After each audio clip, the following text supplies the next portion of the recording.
Hi everybody. Today's topic is going to be titled Don't Compare. There was a time when I was talking to someone and they asked how many kids did I have, and I said I had 3. And the person looked at me and he said, "Which one is your favorite?" And I thought that was the oddest thing for someone to ask me because I don't have a favorite. I have a different relationship with all 3 of my kids, but none of them are my favorite because I love all of them.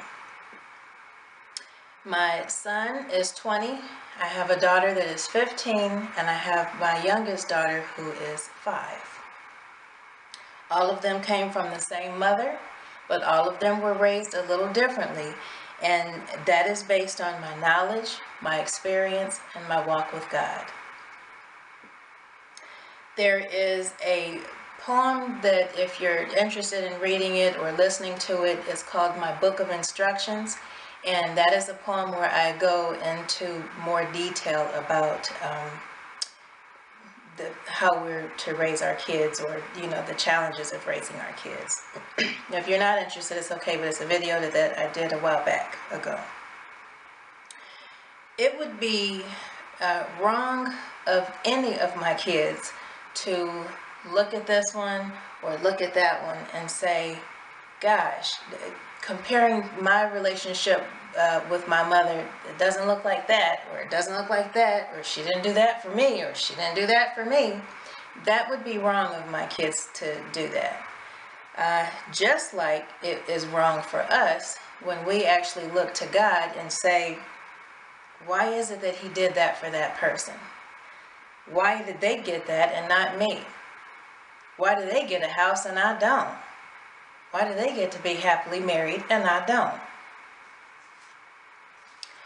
Just like it's wrong for my kids to compare themselves to each other as far as my relationship with them, just like it's wrong for us to look to God and try to compare our relationship to God with someone else's, it's also wrong for us to look at the other parent and say, compare ourselves to them and say, why did they do this, or why aren't they doing this, or why did they say this, or why did they say that? What I want people to realize is that I know that some people could be looking at this video and thinking, but you don't understand what I've been through. I do want to shed light and say that I have 3 different people in the role of a father. So I can only imagine that your situation could be as unique as mine or similar to mine. So I can understand the dynamics of what happens when you are a single parent and you have another parent over here and you're over here and you're doing one thing and they're doing another thing. I understand that completely. But that does not give us the right to look at that other parent and compare ourselves to that other parent as far as what they are or are not doing. There are 2 encouraging things that I want to say to any single parent, that includes men and women. Number 1, God is greater than anything that can be said or done. I say that because I don't want people to feel like they need to make up for what was said that may or may not be true, or what was done that may or may not be right. Don't look at what that other parent is doing.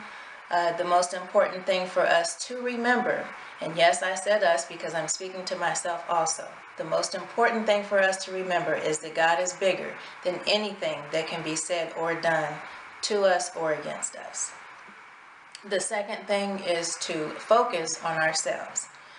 So I want people to be encouraged and just to remember to try to focus on you. There's a scripture I wanted to read. It's from 2 Corinthians chapter 10, verse 12. It says, "We do not dare to classify or compare ourselves with some who commend themselves." When I looked up the word commend, it means to give themselves praise or to pat themselves on the back and give themselves a compliment.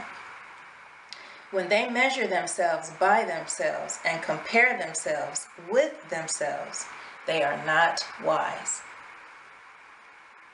At the end of the day, the more peace that you have, the more peace that you are able to pass on to your kids.